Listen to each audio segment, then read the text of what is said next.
What is up, Waffle Gang? I do hope you are well. My name is Mark, and today we're checking out some r/am I the butthole. If you'd like to skip the initial waffle, timestamps are in the description and along the timeline below. But if you are new here, please consider hitting that like, that subscribe, and maybe that notification bell too, as it all massively helps out our channel. And I can never express that enough. So thank you so much, and let's just crack straight on. Let's crack straight on, shall we? With today's stories. Much love, guys. Now, our first story does come from a throwaway account, and it does have an update that follows. And I love the sound of this title because it sounds as though it's something that's right up my street. And it's called, Am I the Arsehole for Getting Defensive with My Family Over a Board Game? My family will probably find this, but oh well. Players are me, my sister Sarah, her boyfriend Sam, my sister Lily, and my boyfriend Josh. We were playing a board game Sarah brought that I had never played before, but I skimmed the rules. In the very first round, she explained that the answer I had played was against the rules, and explaining to me why my answer was invalid. She was giving examples of other answers that she claimed were valid, but were most definitely against the rules.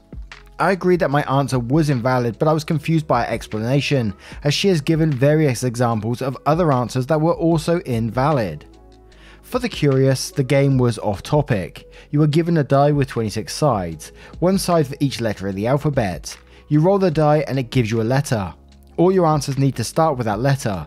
She claimed that your answers don't need to start with that letter given. Your answer only needs to contain at least one word that starts with that letter. We went back and forth a couple of minutes when Sarah, Lily and Josh started to get irritated with me. Lily said, "Wow, you're usually so smart, you're never like this." Sarah said, "Yeah, literally everyone is getting this except you." Josh said, "Can we please just move on?" At this point, I'm defensive. I know for a fact that they are wrong about the rules, but for some reason, no one would look at the rule book. They basically dogpiled on me, and everyone just started talking about how silly it was that I couldn't understand it. I honestly thought I was going insane or having a stroke or something. The rule was so obvious and it was written right there in the rule book, but no one would listen to me. By being defensive, I mean I was 1. Asking a lot of questions like, okay, so would X be a valid answer? In an effort to understand how they thought the rules worked, and 2. Begging people to look at the rulebook. We went back and forth for 30 minutes before I finally relented, even though I knew they were wrong. I even googled the rules after the fact just to make sure. I am wondering if I'm the arsehole because I refused to drop it. I kept going because everyone was acting like I was crazy. Lily kept saying over and over again, "Wow OP, I've never seen you like this." They kept saying things like, "Everyone understands except for you," and "I can't believe you're not getting this yet." I felt terrible afterwards, and like everyone hated me. Honestly, been losing sleep over it. Am I the arsehole for not just dropping it? And I personally, one of the reasons I wanted to read this out is I had a very similar experience with a group of friends and was playing a game called Ticket to Ride, and one of the rules was that if you get like these multicolored train cards that you can use, they're basically a bit like Joker cards that you can use them in any situation in the game if you know the rules. You deal 5 of these on the table, and if 3 of them appear at the deck at any time, the deck needs to be reshuffled and then all that kind of stuff. But they wasn't reshuffling it, so there was a chance of 5 of these cards appearing on the deck, and it's just, that's not the rules. And I was trying to get this across to people like, no, you're wrong, and eventually they wouldn't read the rule book either, wouldn't pass me the rule book. It was frustrating. We carried on, and eventually I showed them afterwards. It was very frustrating, so I can totally understand OP's frustration with this, especially when people were turning around and saying stuff like, "Oh, you're never like this," like it's a them problem, when they're just trying to express the rules. But don't get me started any further. We'll read some comments and we'll move on to the update. So we'll start with Parsimonious Salad saying, "That kind of fuzziness would annoy me too. I would have grabbed the rulebook and read it for them. There was no reason for a half-hour debate about what was so easily simply checked. Why let it go on? You want clarity? Sarah's not giving it. Just look it up already. No insults and emotional drama required." And the homie says, "Everyone sucks here. I play a lot of board and table games too, and I'm more often than not the only one who's actually read the rule books cover to cover. I feel your frustration, and I'll leave you with this. I have a friend from grad school who had no patience for these ridiculous big dick contests. If the answer to a matter were published and otherwise easily settled, he'd interrupt the pissing match and say, 'This is a matter of research, not debate,' and then we'd shut up, look up the rule and move on. I adopted this and drop it every once in a while. Very good tool. Try it. I like that. I might have to use that myself. Prune Enemas says, great one, not the arsehole. If they want to play by house rules, fine, but then they just need to say so. And Archie says, not the arsehole. No one likes to feel belittled or put down when they are right. It ruins not only the game, but your mood in general. And we have one more from Robo Pro Cloner who says, not the arsehole. The way they were mocking you was unnecessary. The, wow, how are you not getting this? And the, you are usually pretty smart comments sound condescending. I agree with you that they just ganged up on you. Why didn't they just look at the rules to show they were right? That would have made you understand much more easily. The fact that they just refused to look at the rulebook is dumb if they wanted to continue, since that is the biggest authority in the game. If they were playing a costume set of rules, then they should have said it instead of just refusing to see the manual for 30 minutes. You weren't defensive, they were unreasonable. And now we move on to the update to see what that says. So the update says, and we missed the summary of the original post because we've just been there, and the update says, I was just ruminating on that night and feeling badly about myself, so decided to approach one of my sisters to talk it out. Original verdict was everyone sucks here, so I decided to apologise, but also let her know my feelings were hurt in hopes of an apology on her end as well. I started out by saying I was sorry for how I acted that night. She seemed confused. She didn't know that we were arguing or that my feelings were hurt. She said she was having a lot of fun and didn't realise it was a bad experience for anyone involved. However, she understood immediately and said, I will never forget this. I know exactly how you must have been feeling. It must have felt like we're just ganging up on you. I've felt that way before and would never want to make anyone else feel that way. I am so sorry.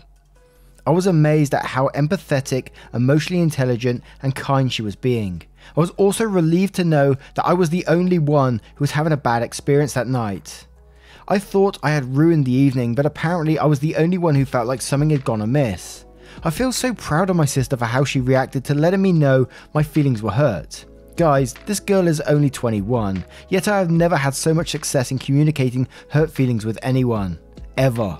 I'm proud of her, and I'm proud of myself for having the courage to talk to her. Suffice to say, I will be holding other people in my life to a higher standard of communication after this.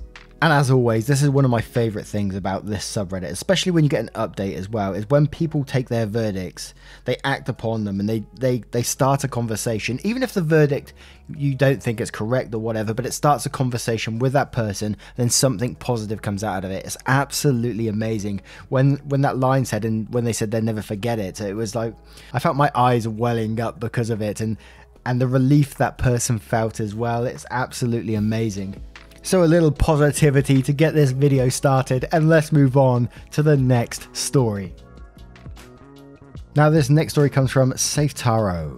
Am I the arsehole for not apologising and causing my daughter to lose one of her few friends?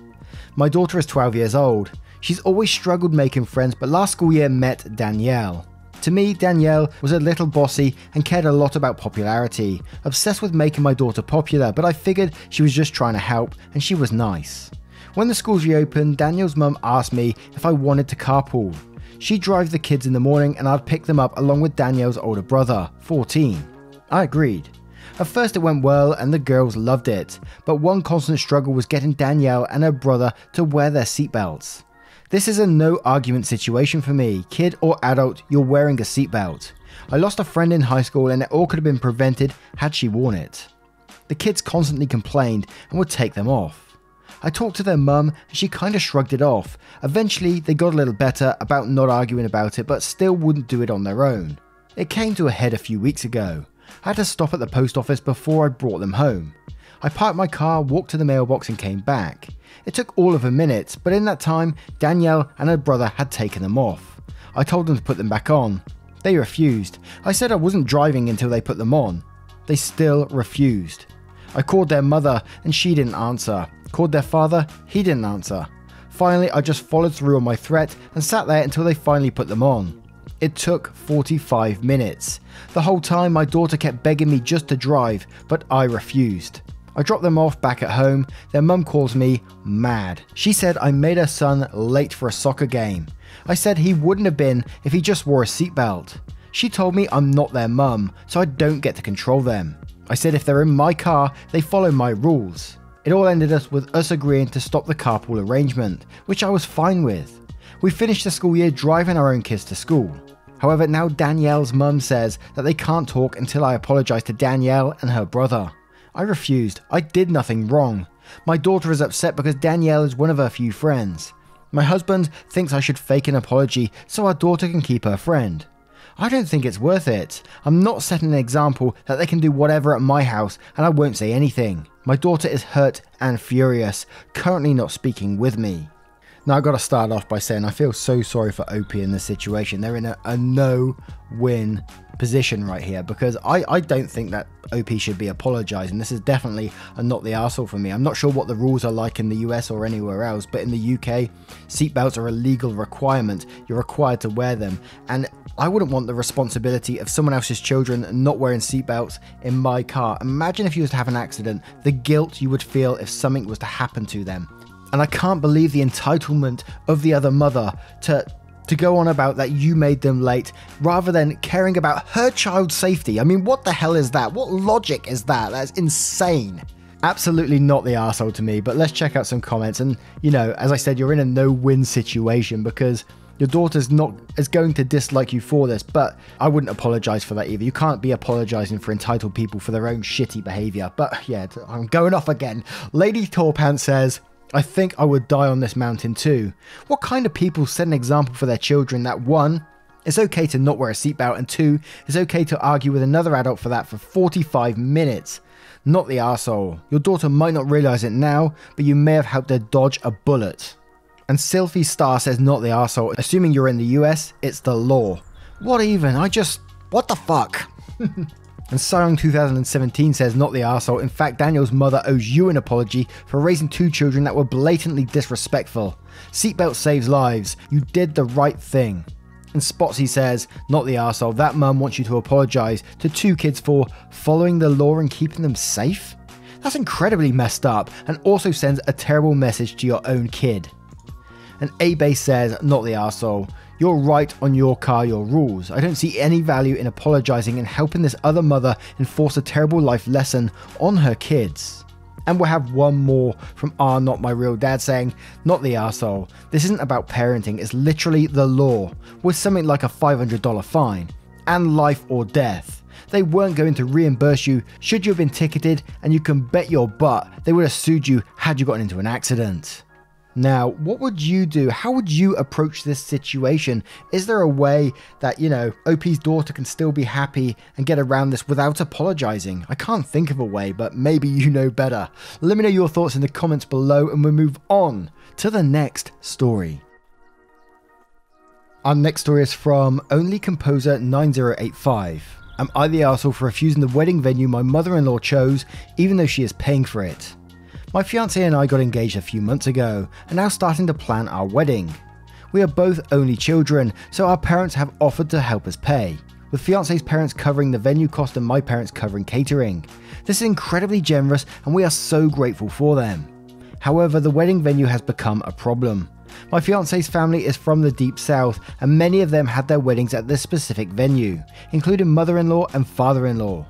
Mother-in-law presumably thought that my wedding would also be held there and has taken it upon herself to put down a deposit to reserve our date. I got a call from her yesterday saying that the venue was taken care of. I was taken back because I haven't even gone to look at anything yet. I told her that I do not want to have my wedding there, and she got mad and started crying, saying that she wants to keep the family tradition going, but I was ruining her only child's wedding.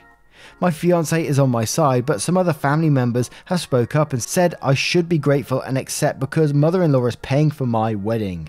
Am I the arsehole? Now, I'm going to answer the initial question first about refusing the wedding my mother-in-law chose, even though she is paying for it. And, you know, it's going to get worse in a moment when we read the comments. But mother-in-law hasn't spoken to you or anything and just gone out and booked this venue without you knowing about it. And it's your wedding. Simply to me, this is your wedding. This is your choice. You know, if she's paying for it because she wants her way, then I'd totally disregard that. Save up yourself and maybe have a smaller wedding or whatever you need to do within your means. Don't let someone just take over the whole bloody wedding because they're paying for it. Absolutely not. You're not the arsehole in this one to me. But let's check out some comments, and we're going to start off with this one. 5 Pink Toes, who jumped straight in and says, not the arsehole. Please tell me it's not a plantation. OP replies, it is. And Littlest Chamomile says, not the arsehole. In my humble opinion, if you offer to pay for someone else's event, wedding, birthday party, graduation, celebration, whatever need be, the money is a gift, not a contract. A gift has no obligations and personal boundaries still exist. Your mother-in-law gave you a generous gift, but she also overstepped your boundaries. It's your wedding. You should be choosing big important things like a venue, no matter who is paying. And Sonora says, not the arsehole, don't get married at the plantation, no matter how much the kind of people who think that a site built on stolen labour, torture and death is glamorous and desirable cry, or stomp their feet about it. Let her keep her money too. And Pistol Rose says, not the arsehole. Personally, I'd be concerned that your mother-in-law's overstepping and her tearful reaction a sign of things to come. She didn't ask you to uphold this tradition. She didn't even give you the opportunity to tour and sell you on it. She didn't get overexcited, presumed, and admit she erred. She flat out acted that her family tradition and her emotional needs are more important than yours. For your wedding, that's a big indication of the future. And Callie Lemonita says, it's a plantation, isn't it? That's what you're not overtly saying. Not the arsehole. Stand by your principles and get married at the venue of your and your fiance's choice. Also, good on your fiance for standing with you on this. And one more from Mines Shadow saying, well, look at her trying to have her dream wedding through you. She's using the fact she paid for it as a way to manipulate you. And when that didn't work, she started crying to try and guilt you into ruining her only child's wedding. You're not the arsehole, but she for sure is. Now, what do you guys make of this one? What would you do in this situation? Let me know your thoughts in the comments below and we'll move on to another story. And our next story comes from Old Trucks Only. Am I the arsehole for refusing to ride in my boyfriend's clunker truck in public? Basically, the issue here is that my boyfriend's truck is an absolute clunker. It's old, the paint is almost entirely gone or faded, rusted everywhere, has body damage that has gone unfixed for a decade or more now, etc. It is not an exaggeration to say it looks worse than the average car you'd see at a junkyard. So this isn't a case of me being a snob and saying you better have a nice car if you want me to go out with you. He could drive a 10-year-old cheap Honda and I'd be perfectly content in it, but this truck is so awful that it's embarrassing to be seen in, and I don't want people who know me, we're in a very small town, so that's like half the people, to see me in it. As for him, he keeps this thing because it's his first and only vehicle. He bought it used when he was 17. He's 29 now, and it has sentimental value to him, I guess. He also is a sort of country boy type and thinks of himself as a simple guy who doesn't go for fancy things. All that is fine by me, but I recently told him that when we go out it needs to be in my car. He asked if it was because I was embarrassed to be seen in his truck, and I said it was. He basically said, damn, you're conceited, but agreed to go out in mine. Since then though, he's made a few comments basically taking a dig at me for being vain. Stuff like, I'm gonna stop and get some food here, duck down, you wouldn't want anyone to see you at McDonald's. And so I'm guessing what I said bothered him. And we're going to start straight away with Super Judy 1, who quotes saying, this isn't a case of me being a snob, and then says, well, actually, you're the arsehole. And Real Hot Real Steel says, and quotes, so this isn't a case of me being a snob, and this truck is so awful that it's embarrassing to be seen in. Then says, do you not see the congruity here? This is precisely a case of you being too uptight to be seen in a junker. As long as there is no safety issues with the old car, this is 100% about vanity. You're the arsehole. And 1900 Snail says, girl, this is a Hallmark Channel movie plot where you break up with him now and 10 years later you leave your job in the big city to return to this small town because your family farm is in danger of being acquired by a predatory developer, and he charms you again by coming to the rescue, loading construction gear into his vintage truck collection. No one's an arsehole here, but you are being a teensy little snob by worrying about what other people think, and you should just cop to it and take your lumps because duck down, this is McDonald's, is genuinely hilarious. And Eddie says and quotes about the snob thing again and says, this is the very definition of being a snob, you're the arsehole. And Roma Angel says, you're the arsehole big time. If the small town is as small as you say, half of them know you. They also know who you are dating and what he drives. Grow up and get over yourself. And we have one more from Evocative Enigma saying, you're the arsehole, you say it's because you're not being a snob, and then you write something very snobbish about being embarrassed to be seen with him in public. Yeah, no common sense in arguing that you're saying it because you feel it's justified to be snobby about being seen in something you see as beneath you. He has a right to feel insulted because what you said to him is insulting. If you don't want to be seen with him and feel like it's beneath you, then break up with the guy so he can find someone less entitled. Now, what would you do in this situation? Would you feel embarrassed to be in a junker truck like this?